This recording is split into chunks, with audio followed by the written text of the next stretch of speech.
राज्यात उन्हाचा तडाखा कायम आहे। गेल्या 2 ते 3 दिवसांपासून तापमानाचा पारा चांगलाच चढलाय। भंडाऱ्यात 44° तापमानाची नोंद झाली। वर्ध्यामध्ये 43, वाशिममध्ये 41.5, परभणीमध्ये 41.4 इतक्या तापमानाची नोंद झाली आहे। वाढत्या उष्णतेमुळे नागरिक हैराण असून दुपारच्या वेळी रस्ते ओस पडतायत। हवामान विभागानं पुढील काही दिवस उष्णतेची लाट कायम राहण्याचा इशारा दिलेला आहे। वर्ध्यात सलग 4 दिवसांपासून उष्णतेचा रेड अलर्ट जारी करण्यात आला। वातावरणात उष्णता कायम आहे। वर्ध्यात काहीसं ढगाळ वातावरण देखील पाहायला मिळालं, मात्र उष्णतेचा प्रभाव कमी झाला असल्याचं देखील दिसतं। रेड अलर्ट जारी केलेला होता। हा उष्णतेचा रेड अलर्ट नागरिकांना असह्य करणारा ठरला। आपण सध्या पाहू शकतो आजचं जे तापमान आहे, आजचं देखील तापमान जे आहे हे तापमान प्रचंड वाढलेलं आहे। या तापमानामध्ये उष्मा हा वाढलेला आहे।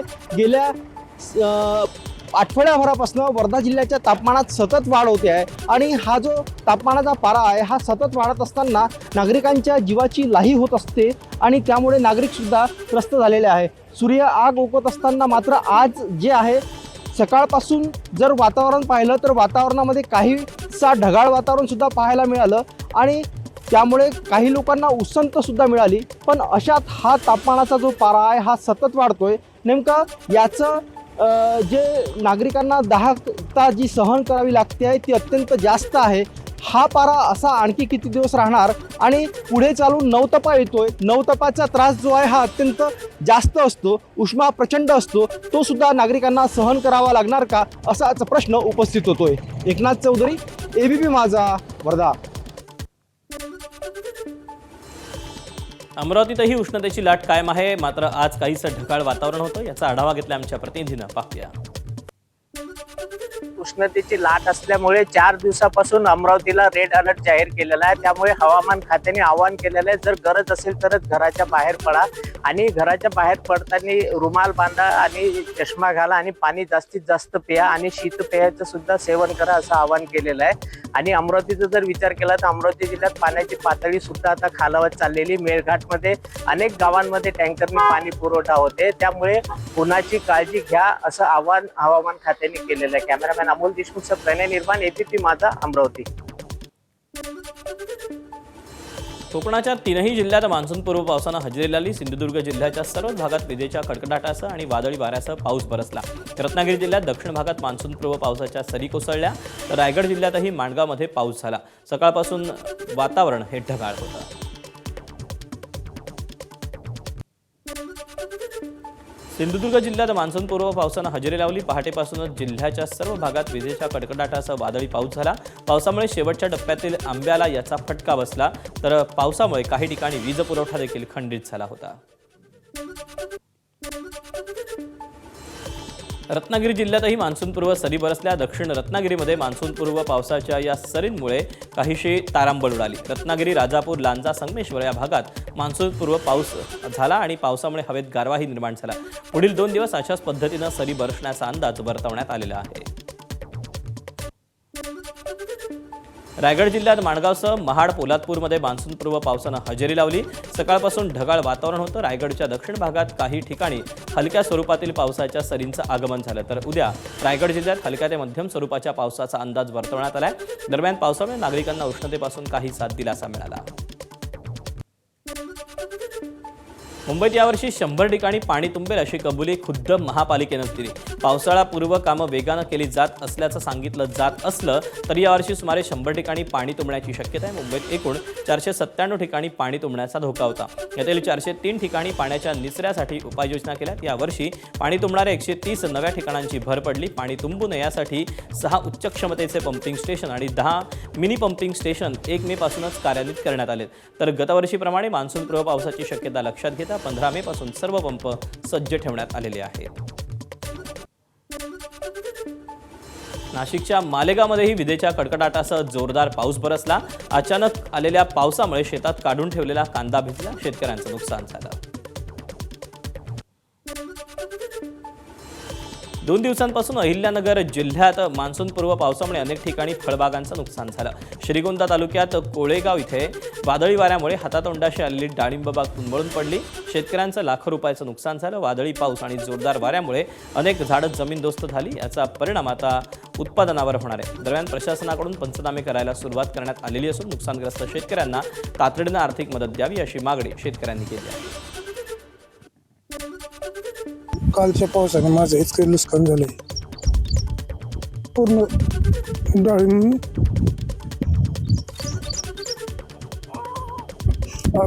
एवढे दिवस त्याला जपले आणि पोरांसारखं जपले त्याला. कालच्या वादळी पावसामुळे माझी गारपीट याच्यामुळे फार नुकसान झाले. काही शिल्लक राहिलं नाही. अवकाळी पाऊस तसे वादळी वाऱ्यामुळे कोळगाव गावामध्ये आणि परिसरामध्ये डाळिंब तसेच संत्रा आंबा या पिकाचं मोठ्या प्रमाणात नुकसान झालेलं आहे. हिंगोली जिल्ह्यात वसमत तालुक्यात मान्सूनपूर्व पावसानं शेतीचं मोठं नुकसान केलं. इंजनगाव इथे परिसरात वादळी वाऱ्याचा तडाखा इतका भीषण होता की अनेक शेतातील केळीच्या बागा अक्षरशः आडव्या झाल्या. इंजनगाव इथे शेतकरी तानाजी अडकिने यांच्या शेतातील तब्बल 4000 केळीची झाडं वादळी वाऱ्यामुळे जमीनदोस्त झाली. विशेष म्हणजे ही केळीची बाग पूर्णपणे काढणीला आलेली होती. अवघ्या काही दिवसात केळी बाजारात जाणार होती आणि त्यातून लाखो रुपयांचं उत्पन्न मिळेल अशी अपेक्षा शेतकऱ्यांना होती. मात्र एका रात्रीच्या वादळी पावसानं आणि वादळानं शेतकऱ्यांच्या मेहनतीवर अक्षरशः पाणी फेरलं. माझ्या शेतामध्ये केळीची बाग आहे आणि या बागेचं भरपूर नुकसान झालेलं आहे. या नुकसानीची शासनातर्फे मला काहीतरी आर्थिक मदत मिळावं. एकंदरीत किती खर्च झाला होता? अशी 1.5 ते 2 लाखाच्या जवळपास खर्च झालेला आहे सर. नांदेडमध्ये वादळी पावसामुळे केळी बागांचं मोठं नुकसान झालं. वादळी वाऱ्यानं मुदखेड आणि भोकर तालुक्यात सर्वाधिक नुकसान केलं. अनेक ठिकाणी वादळी वाऱ्यानं विद्युत खांब पडल्याच्या घटनाही घडल्या. जागोजागी विजेच्या ताराही तुटल्या. त्यामुळे वीज पुरवठाही खंडित झाला.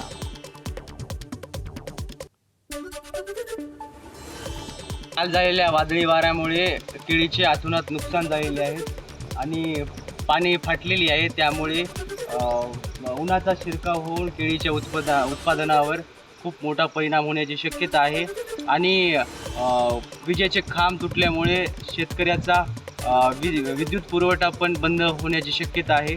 आता तर बंद झालेलाच आहे, तरी शासनाने याकडे त्वरित लक्ष देऊन शेतकऱ्याची मदत करावी. बीडच्या केज तालुक्यात युसुफ वडगावात अवकाळी पावसानं थैमान घातलं. वादळी पावसामुळे केळीच्या बागा उद्ध्वस्त झाल्या. याशिवाय शेतातील सोलार देखील पडल्याच्या घटना घडल्या. त्यामुळे लाखोंचं नुकसान झालं. तर माजलगाव तालुक्यातील लहामेवाडी पात्रूड परिसरात देखील अवकाळी पाऊस आणि वादळामुळे शेतातील सोलार पॅनलचं नुकसान केलं. गावातील लाईटचे खांब पडल्यानं वीज पुरवठाही खंडित झाला. कोकण आणि मुंबईत मान्सूनपूर्व पावसाच्या सरी कोसळल्या असल्या तरी संपूर्ण राज्यभर मान्सूनपूर्व सरी 29 मे पासून बरसतील असं वसंतराव नाईक मराठवाडा कृषी विद्यापीठाच्या हवामानशास्त्र विभाग प्रमुख डॉक्टर कैलास डाखोरे यांनी म्हटलं.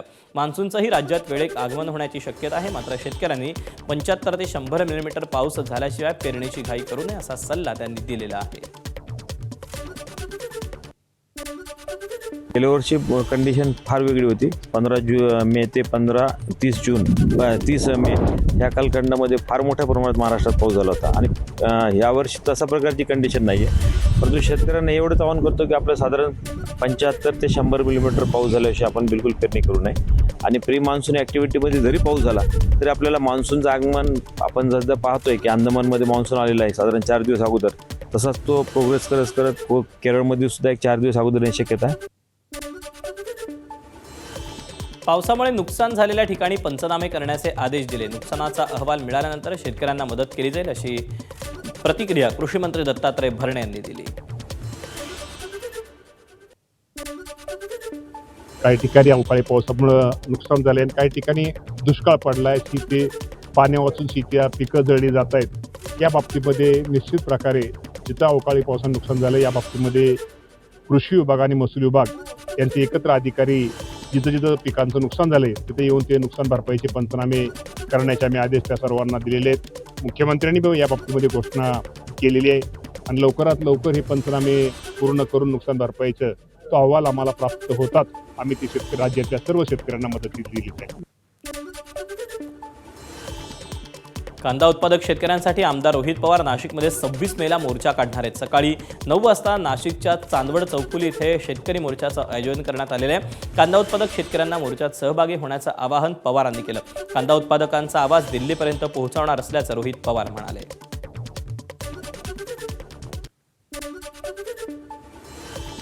हिंदू हा धर्म नाही, भारतातील हिंदू धर्माला मान्यता नाही, त्यामुळे जनगणनेत धर्माच्या कॉलममध्ये फक्त लिंगायत धर्म असं लिंगायत बांधवांनी नमूद करावं असं आवाहन बंगळुरू धर्मपीठाचे मठाधिपती जन बसवनंद स्वामीजी यांनी केलं. हिंदू धर्म लिहू नका, कारण हिंदू एकच धर्म नाही. वैदिक धर्माला सनातन धर्माला हिंदू म्हटलं जातं, म्हणून हिंदू हा धर्म नाही. भारतातील मान्यता मिळालेले जैन, बौद्ध आणि शीख हे 3च धर्म आहेत असंही ते म्हणाले. त्यावर नाशिकच्या काळाराम मंदिराचे पुजारी महंत सुधीरदास यांनी प्रतिक्रिया दिली. हिंदू हा केवळ धर्म नाही तर राष्ट्रीय, वांशिक आणि सांस्कृतिक ओळख असल्याचं त्यांनी म्हटलं. लिंगायत समाज हा हिंदू धर्म आणि सनातनी विचारानं पूजा पाठ करत असल्याचंही सुधीरदास म्हणाले. भारत सरकार शासनाचं जनगणना सुरू होणार आहे. त्या जनगणनामध्ये धर्म कॉलममध्ये लिंगायत बांधवांनी फक्त लिंगायत म्हणूनच नोंद करावे. हिंदू किंवा वीरशैव त्या देऊ नका आणि फक्त धर्माचं नाव लिंगायतच लिहा, ही आपली मागणी आहे. हिंदू धर्माच्या संदर्भामध्ये हिंदू असणे हा केवळ एक धर्म नाही, तर ती एक राष्ट्रीय आणि वांशिक सांस्कृतिक ओळख आहे. तर मला असं वाटतं की महाराजांनी केलेलं जी व्याख्या आहे ती त्यांनी परत त्या ठिकाणी पाहावी.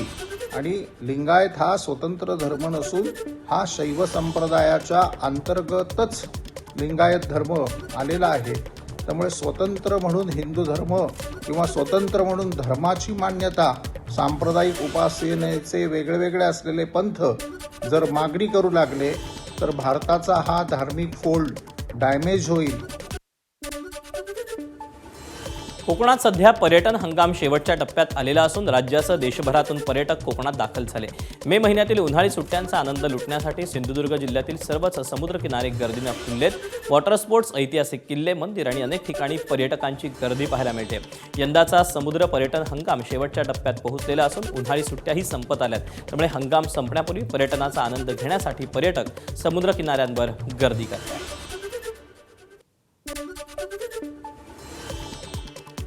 मुंबईच्या गिरगावातील ब्राह्मण सभेमध्ये आम्रपंगतीचं आयोजन करण्यात आलं. मुंबई आणि उपनगरातून 450 जणांनी यात सहभाग घेतला. आम्रपंगतीचं यंदाचं 4थं वर्ष.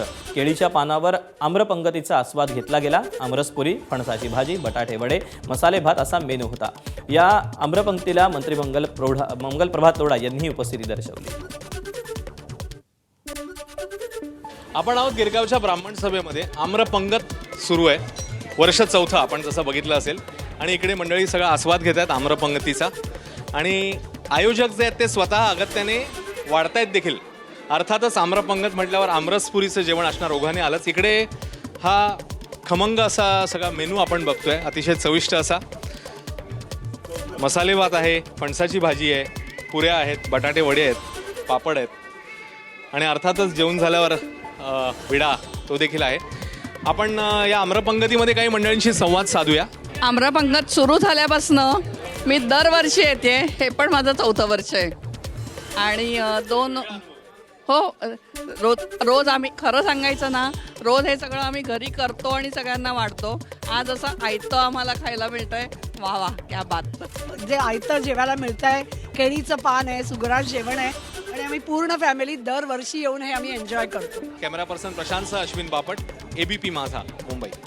हा जे काही आपली जुनी हेरिटेज, जुनी वास्तूने काळप्रमाणे आमाचा काल आहे. त्याने आपण, माझा आता नंबर लागला नाही आहे, मी नंबर वेटिंग लिस्टमध्ये आहे, पण नंबर लागेल तर मी नक्की सांगू शकतो. लास्ट टाईम पण आलो होतो की ते ओरिजिनल सर्व जे काही आंबाचे पदार्थ असतात ते आपण मुंबईमध्ये कुठेही जेवणचा आस्वाद घ्यायचा असेल तर या दिवसची वाट पाहावा.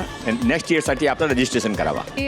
4 वर्ष सलग आपलं चाललं आहे. पहिले आपण आहोत इथे करणार आहे सुरुवात, सलग 4 वर्ष. आणि बाकीच्या ठिकाणांना आपली प्रेरणा घेऊन अनेक बोरिवली, ठाणा पार्ला इथे सुद्धा चालू केलेलं आहे, त्यामुळे चांगला प्रतिसाद आहे.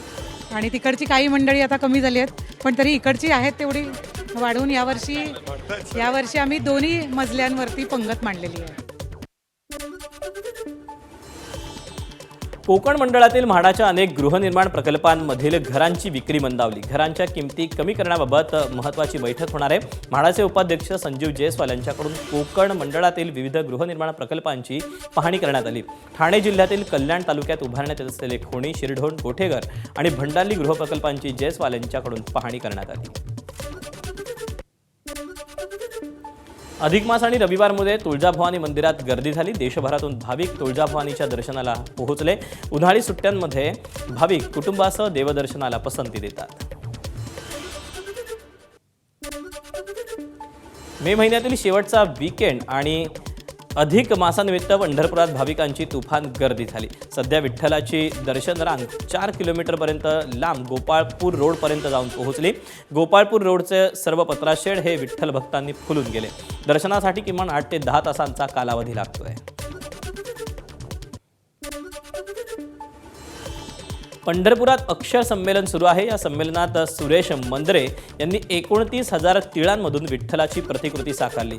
मायक्रो साईज अक्षर लिहिणारे सुरेश मंदरे यांच्या नावावर आजवर अनेक विक्रम नोंदवले गेले.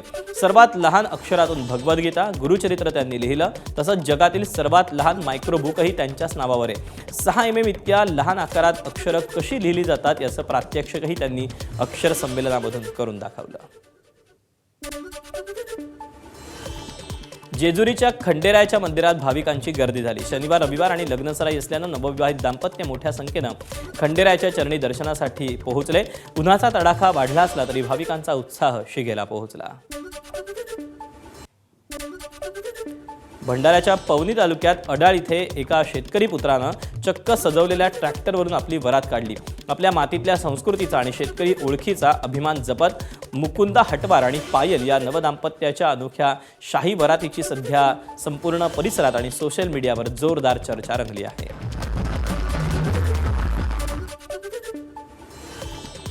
नाशिकमधील TCS प्रकरणातील आरोपी निदा खानला आश्रय दिल्याप्रकरणी MIMचा नगरसेवक मतीन पटेलच्या अडचणीत वाढ झाली. नाशिक गुन्हे शाखेनं मतीन पटेलला नोटीस बजावली. आरोपीला आश्रय दिल्याप्रकरणी देवळाली कॅम्प पोलीस ठाण्यात मतीन पटेलच्या विरोधात गुन्हा दाखल केला. उद्या मतीन पटेल नाशिक शहर पोलिसांना शरण येणार असल्याची माहिती आहे. मुंबईच्या वांद्र्यातील रेल्वे स्टेशनजवळ गरीबनगरमधील अनधिकृत घरांवर पश्चिम रेल्वेनं कारवाई केली. या कारवाईत जवळपास 400 पेक्षा अनधिकृत झोपड्या या जमीनदोस्त केल्या. रेल्वे प्रशासनाकडून तोडक कारवाईनंतर राडारोडा हटवण्यात येते. तसंच आज भाजप नेते किरीट सोमय्या यांनी या भागाची पाहणी केली. वोट जिहादसाठी काही नेत्यांनी या घरांना अभय दिल्याची टीका यावेळी सोमय्यांनी केली. पुढच्या 6 महिन्यात दिवाळीपर्यंत आपल्याला ह्या जागेचा चेहरा मोहरा बदललेला दिसेल. इथे रेल्वे टर्मिनसच्या विकासासाठी जागा वापरणार, रेल्वेच्या अन्य प्रकल्पासाठी.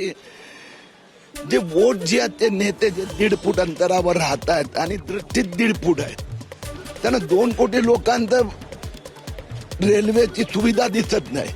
त्यांना जे 500 वोट जिहादवाले मतदार आहेत, जे बांगलादेशी आहे, जे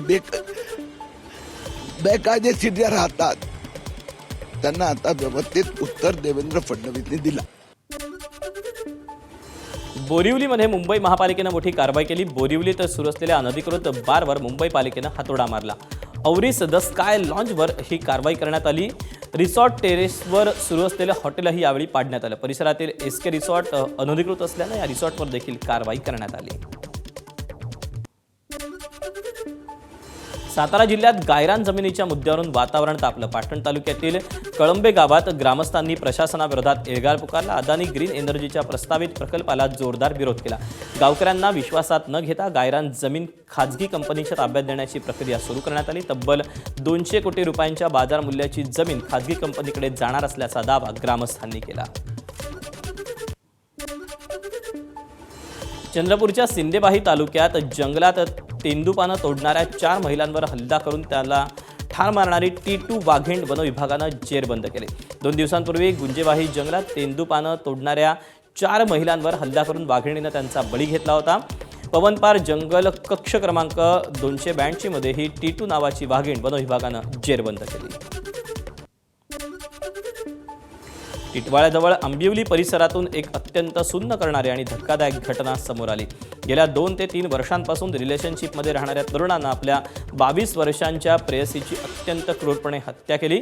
रुखसार अन्सारी असं मृत तरुणीचं नाव आहे। सतीश उर्फ गुड्डू बाघे असं हत्या करणाऱ्या आरोपीचं नाव आहे। चारित्र्यावर संशय घेत आरोपीनं रुखसारला लाथाबुक्क्यांनी आणि काठीनं बेदम मारहाण केली होती। या घटनेत गंभीर जखमी रुखसारला घेऊन तिचे नातेवाईक रुग्णालयात पळाले, मात्र डॉक्टरांनी तिला मृत घोषित केलं। काय ते पाण्याचा हंडा तिच्या डोक्यात टाकला भरलेला आणि टीव्हीला डोका आपटला तिचा। काय मागणी तुमची? आमची मागणी अशी आहे की तो आहे ना लाईफ टाईम त्याला सजा भेटायला पाहिजे। आम्हाला आहे ना न्याय पाहिजे। आमचा घरचा गेलाय ना तर तो पण कधी बाहेर यावा नाही। नंदुरबारमध्ये आयुर्वेदिक औषधांच्या आड अफूचा काळा बाजार करण्यात आल्याचा प्रकार घडला। तळोदा पोस्ट गल्ली परिसरात पोलिसांनी कारवाई केली। या दरम्यान 8 किलो 500 ग्रॅम अफू जप्त करण्यात आला। उत्तर प्रदेशच्या अलीगडमध्ये तांत्रिक बिघाडानं विमानाचं आपत्कालीन लँडिंग करण्यात आलं। पायनियर फ्लाइंग क्लबच्या या प्रशिक्षण विमानानं चंदाउदा गावातील एका शेतात आपत्कालीन लँडिंग केलं। विमानात एक प्रशिक्षणार्थी वैमानिक आणि एक प्रशिक्षक उपस्थित होते। सुदैवानं जीवितहानी झाली नाही। जागतिक आरोग्य परिषदेकडून इबोला व्हायरसच्या फैलावाला सार्वजनिक आरोग्य आणीबाणी म्हणून जाहीर केलं। कांगो आणि युगांडा या 2 देशात इबोला व्हायरलचे पुन्हा रुग्ण आढळले। भारत सरकारनंही या 2 देशांचा दक्षिण सुदानमध्ये अनावश्यक प्रवास टाळण्याच्या सूचना जारी केल्या आहेत। अमेरिकेचे राष्ट्राध्यक्ष डोनाल्ड ट्रम्प यांचं निवासस्थान असलेल्या व्हाईट हाऊस जवळ पुन्हा गोळीबार झाल्यानं खळबळ उडाली। व्हाईट हाऊसच्या नॉर्थ लॉन जवळ 7th स्ट्रीट आणि पेन्सिल्व्हेनिया ॲव्हेन्यू परिसरात गोळीबार झाला। नासिर बेस्ट असं गोळीबार करणाऱ्याचं नाव आहे। मुख्यमंत्री देवेंद्र फडणवीसांच्या पत्नी अमृता फडणवीसांनी हॅलो इंडिया मासिकासाठी खास फोटोशूट केला। कांस चित्रपट महोत्सवात परिधान करण्यासाठी त्यांनी विशेष पैठणी आणि दागिने तयार केले होते, मात्र पंतप्रधानांच्या काटकसरीच्या आवाहनानंतर त्यांनी आपला दौरा रद्द केला। हीच साडी आणि दागिने परिधान करून त्यांनी मासिकासाठी फोटोशूट केलं। प्रसिद्ध डिझायनर नचिकेत बर्वे यांनी रेशीम आणि अस्सल सोन्याची जर वापरून ही साडी तयार केली। पैठणी तयार करण्यासाठी 3 महिन्यांचा कालावधी लागला।